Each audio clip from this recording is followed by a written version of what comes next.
여러분 안녕하세요.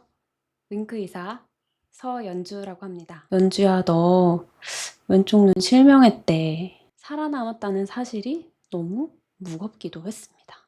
제가 누군지 모르시는 분들을 위해서는 대학병원 응급실에서 내과 전문의로 근무하고 있는 서연주라고 합니다. 제가 응급실에서 근무를 하게 된 데에는 배경이 있는데요.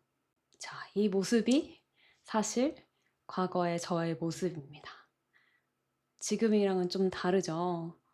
네, 지금은 사실 저도 저의 모습에 아직까지 익숙하지가 않은데 3년 전에 사고로 한쪽 눈을 실명하는 일을 겪었습니다.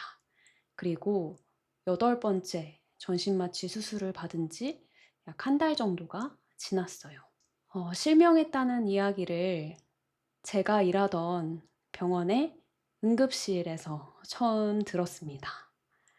그리고 근무할 때 같이 일을 하던 동료 의사 선생님들과 간호사 선생님들이 환자가 돼버린 저를 치료해 주었어요. 사실 의사로 근무를 하던 병원에 채 24시간도 안 돼서 피투성이 환자가 돼서 실려온 경험은 아마 대한민국에 저밖에 없을걸요? 2022년 11월 병원에서 세미나를 마치고 말을 타러 강원도로 이동한 저는 바로 이런 모습이 되어 병원으로 실려왔습니다. 너무 끔찍하죠? 그래서 오늘은 그 얘기를 좀 해보려고 합니다. 사실 그렇게 갑작스럽게 왼쪽 눈이 실명했다는 이야기를 듣고 나서 제가 했던 말이 무엇이었을까 곰곰이 다시 되돌려 봤어요.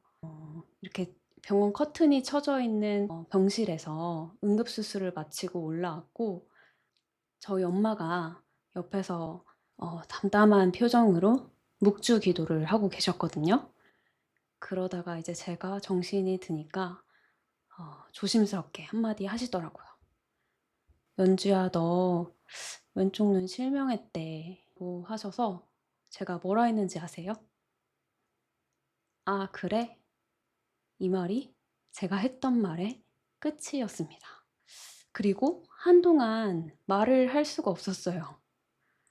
저한테 벌어진 일이 너무나도 비현실적이기도 했고 또 너무나도 엄청난 절망적인 일이기도 했어서요. 오늘은 그날 이후 저의 모습에 대해서 한번 이야기해 보려고 합니다. 사고가 나고 병실에 올라와서 제 얼굴을 이렇게 카메라에 비춰서 봤거든요. 그랬더니 퉁퉁 부어 있고 한쪽 눈은 무슨 일이 생겼는지는 기억이 나지 않지만 붕대로 칭칭 감겨 있었어요. 이렇게요. 근데 그때 제일 떠오른 감정은 그게 어떤 감정이었을지 생각을 해 보니까 공포나 통증이 아니었던 것 같아요. 그때 느낀 감정은 그냥 멍하더라고요. 아무 말도 할 수가 없고 또 아무 생각도 할 수가 없고 그냥 머릿속이 온통 캄캄해지는 느낌이었어요. 그리고 이상하게도 죄책감이 들더라고요. 내 스스로에게, 그리고 내 기능을 잃어버린 한쪽 다친 눈에게, 그리고 내 곁에서 묵주 기도를 돌리고 있는 우리 엄마에게. 그날 이후 저는 말수가 많이 줄었던 것 같아요.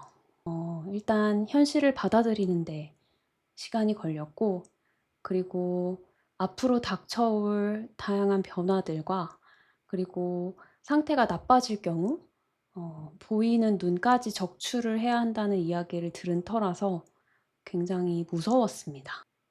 그리고 나서도 제 감정에 대해서는 한 번도 얘기하지 않았던 것 같아요. 다들 너무 심각하고 힘든 상황이잖아요. 그래서 병원에 모두가 저를 대단히 걱정을 해 주셨었는데 저는 그냥 그들을 계속 괜찮다면서 안심을 시켰어요.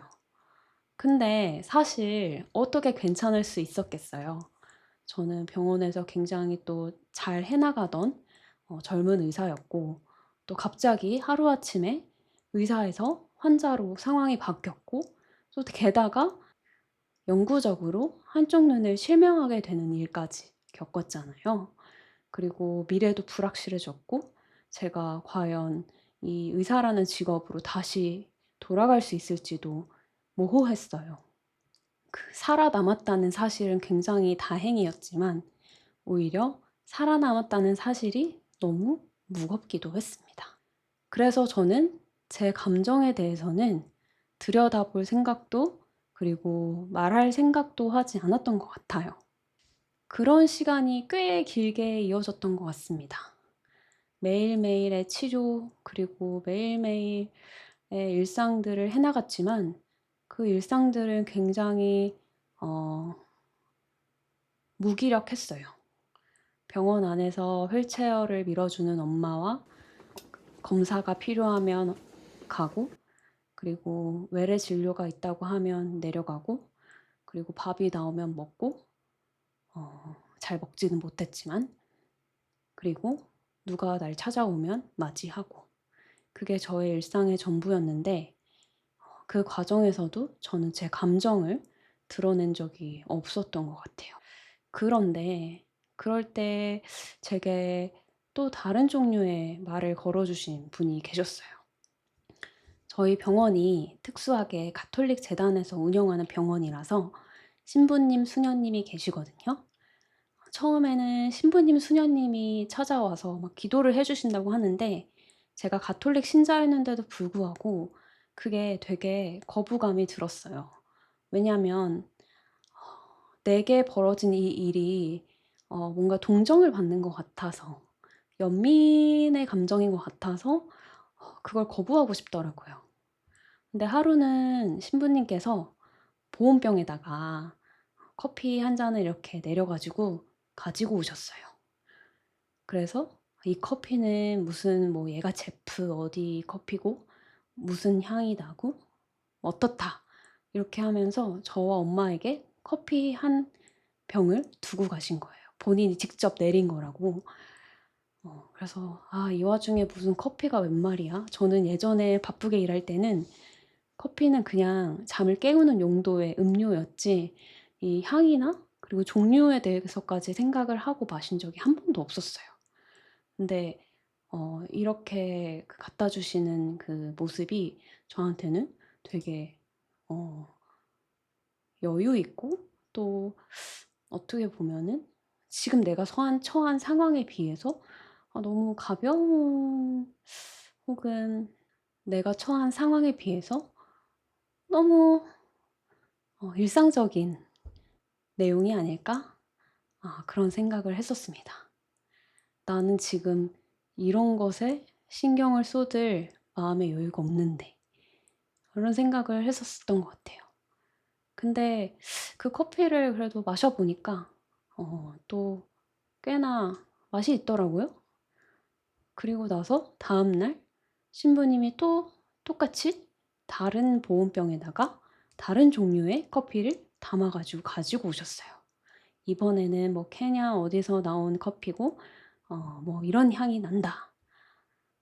따끈따끈한 보온병에. 그래서 그날, 그리고 전날 주셨던 보온병을 다시 가져가시고 새로운 커피를 주신 거죠. 그래서 엄마와 그 커피를 나눠 마시면서 '아, 이거는 이런 맛이 나는구나.' 그렇게 커피를 즐기기 시작했어요.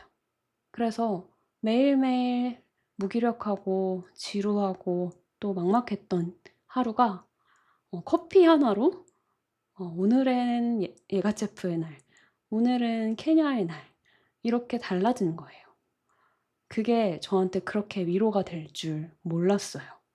그러니까 하루는 신부님께서 시간 되시면 그 자기 방으로 어머니랑 같이 내려와 보시라 하는 거예요. 그래서 이제 엄마가 휠체어를 밀어주고 저를 데리고 교목실에 갔어요.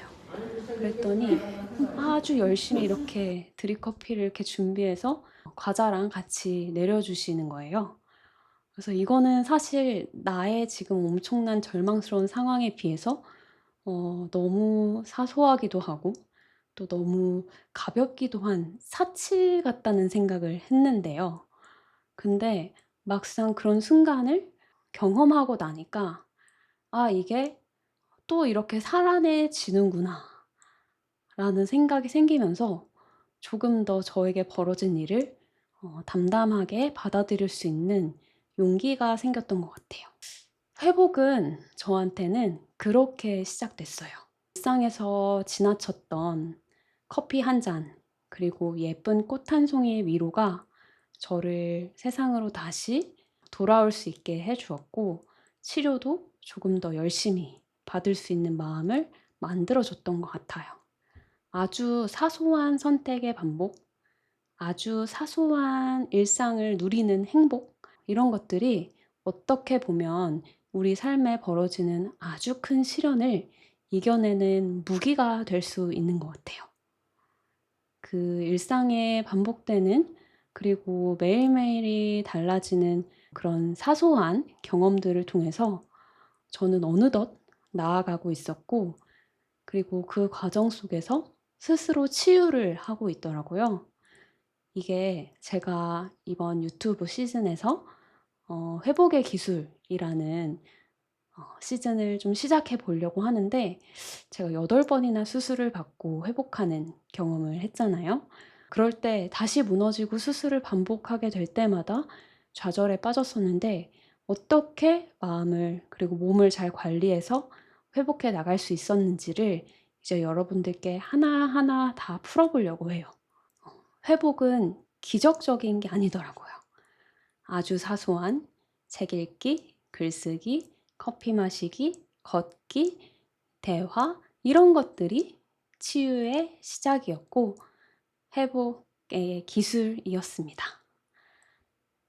여러분은 언제 살아있다고 느끼시나요?